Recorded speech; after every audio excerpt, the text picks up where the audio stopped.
केवल एक बेलपत्री पर रखा हुआ एक चावल का दाना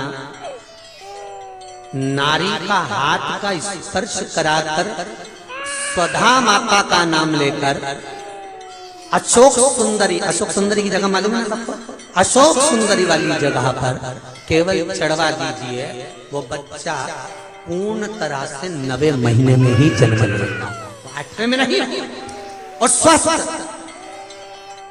उसकी स्वस्थता रहे। क्या नाम लेना है?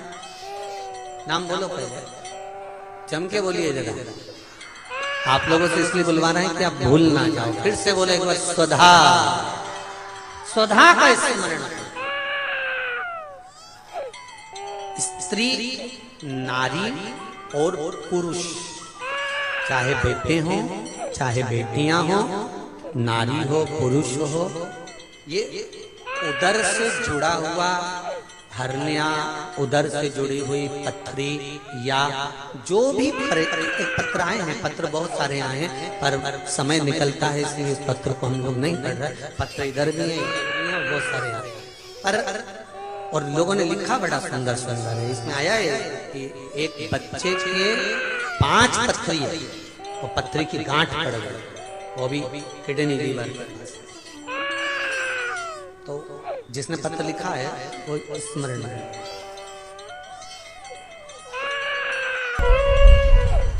तो जब माता उमा जब प्रगटी तो उनका केश भूमि पर गिरा और भूमि पर गिरने के कारण उससे एक वृक्ष उत्पन्न हुआ जो नीम का वृक्ष कहलाता, नेमाड़ी का वृक्ष कहलाता। इसलिए साउथ में, दक्षिण में नीम के वृक्ष को स्वयं देवी का प्रतिबिंब माना जाता है। नीम के वृक्ष को स्वयं माता का प्रागट्य उत्सव माना जाता है। नीम के वृक्ष को स्वयं देवी का भाव वर्णित किया जाता है। और बहुत सुंदर बात है महाराज जी, जिसके शरीर में माता निकल गई हो, दाने दाने पड़ गए हो पूरे शरीर में, बुखार भी बहुत तेज आ रहा हो और पूरे शरीर में माता जी निकल गई हो, एक लोटा पानी जिसके शरीर में माता जी निकली है उसके पास में रख दो और वो पानी उठाकर नीम के पेड़ में उस व्यक्ति के ऊपर से 7 बार उतार के नीम के पेड़ में डाल दो। 3 दिन के अंदर उसकी माता जो शरीर में निकली हुई है, दाने दाने पड़े हुए हैं, जो बुखार बहुत तेज आ रहा है, उसमें धीरे धीरे आराम मिलना प्रारंभ हो जाता है। यहां तक शास्त्र कहता है कि किसी व्यक्ति को अचानक बहुत तेज बीमार आ गया, बहुत तेज बुखार आ गया, या एकदम, हम तो यहां तक कहेंगे कि ये वायरस चल रहा है, महामारी चल रही है और कंठ में भी आपको अगर जलन पड़ रही है, कंठ रुक रहा है, बुखार बहुत तेज आ रहा है, शरीर में ताप है, डॉक्टर को दिखाओ मना नहीं है, सब कुछ करो मना नहीं है, पर 1 लोटा पानी अपने ऊपर से उतार कर 21 बार नीम के पेड़ में ले जाकर नाम गोत्र बोलकर डाल दीजिए और नीम के पेड़ के नीचे की मिट्टी को अपने कंठ पर लगा लीजिए। 20 से 25 मिनट बाद आपको आराम लगना प्रारंभ हो जाएगा। ये उमा देवी है। पितृ भूखे हैं, इसका तो वर्णन हमने पहले कर दिया कि रात्रि को जब आप सोने के बाद में 1-1.5 घंटे बाद अगर आपकी नींद खुल जाए, 1 घंटा 1.5 घंटा आप सो लिए, उसके बाद जो नींद खुली तो 1-1.5 घंटे तक अगर आपको नींद नहीं आ रही है, रात्रि को सोने के बाद में 1 घंटे बाद जब उठे तो आपको प्यास लग गई, भूख लगने लगी, प्यास लगने लगी कि मेरे को पानी पीना पड़ेगा, घबराहट हो रही, पानी पीना पड़ेगा। 1-1.5 घंटे सोने के बाद अचानक नींद खुले और आपको प्यास लगे, समझ लेना आपके पितृ भूखे हैं और प्यास है।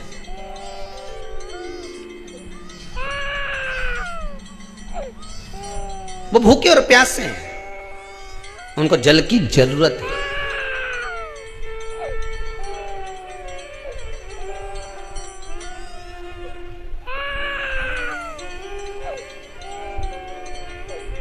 किसी भी नदी में, सरोवर में, कुंड में, बावड़ी में, तालाब में, आप तीर्थ में जाकर जब स्नान करते हैं तो स्नान करने के बाद एक काम का नियम बना लो कि अपने हाथ की अंजलि में जल लेकर अपने पूर्वजों को देना।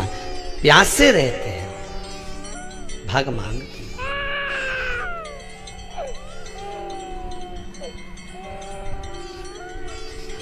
भाग प्राप्त करना। 3 वृक्ष पितरों के तुल्य हैं। नैमिषारण्य की कथा में भी कहा था 3 वृक्ष पितरों के तुल्य हैं। पहला पीपल, दूसरा वट वृक्ष, तीसरा बेलपत्र का वृक्ष। ये पितरों के तुल्य हैं। अगर आपको रात्रि में नींद नहीं आ रही है, ऐसा लगता है कि रात्रि को 1 घंटा 1.5 घंटा सोने के बाद कुछ गलत गलत विचार आने लगते हैं, नींद सुबह 3 बजे तक 4 बजे तक नहीं आती, 4 बजे के बाद फिर नींद आती है, तो एक प्रैक्टिकल जरूर कर देखना। एक प्रैक्टिकल करने में क्या जाता है, प्रयास करने में क्या कुछ जाता है क्या? प्रैक्टिकल कर देखना कि कहीं सीओर वाला महाराज झूठ तो नहीं बोल रहा, तो प्रैक्टिकल करने में कुछ नहीं जाए। 1 लोटा पानी लो, उसमें थोड़ा सा कच्चा दूध डाल लीजिए। श्राद्ध पक्ष चल रहा है, बेलपत्री का पेड़ या पीपल का पेड़ या बट का पेड़, इन पेड़ के नीचे ले जाकर उस दूध को दोपहर में सुबह 10 बजे से लेकर 12 बजे के बीच में ले जाकर चढ़ा दीजिए। रात्रि को फिर ना आपको प्यास लगेगी ना भूख लगेगी, नींद एक बार लगी तो सुबह ही खुलेगी। प्रैक्टिकल करने में क्या जाता है? पानी डालने में तुम्हारा कुछ जाएगा? अरे बोलो तो सरी, हमें 10 रुपया का दूध जरूर उसमें, और तुम इतनी चतुर हो, इतना सारा दूध थोड़ी डालोगे, इतना 2 चीज़ डालोगे। कहाँ तुम इतना डालने वाले हो है?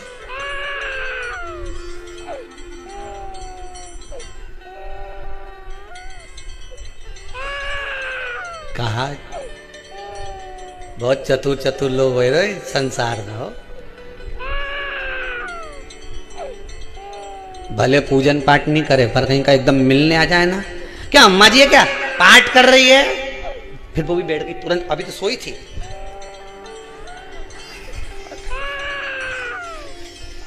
तुरंत क्या पंडित जी हैं क्या, उनसे थोड़ा काम है, अभी माला जप रहे हैं। मालूम पड़े पंडित जी तो आराम से सेव फल खा रहा है। अब प्लेट सोफा के नीचे घुसे,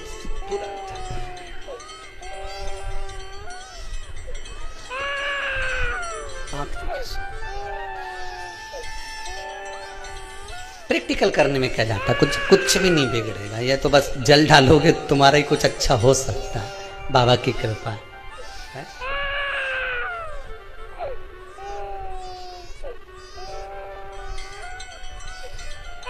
3 वृक्ष पितरों के तुल्य हैं। पहला जम के बोलिए पीपल, दूसरा वट वृक्ष, तीसरा बेलपत्री का वृक्ष।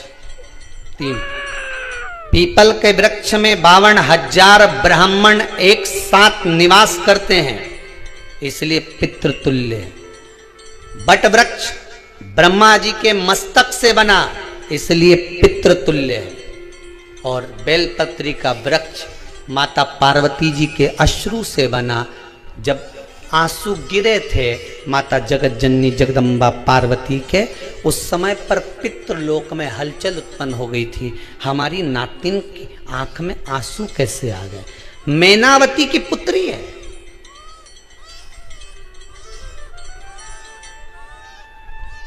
ध्यान से सुनना, देव ऋषि नारद ने भगवान सगर को, राजा सगर को, सूर्य वंश में उत्पन्न हुए राजा सगर को कहा था कि तुम्हारे घर औलाद नहीं, संतान नहीं, इसलिए शिव की आराधना करना।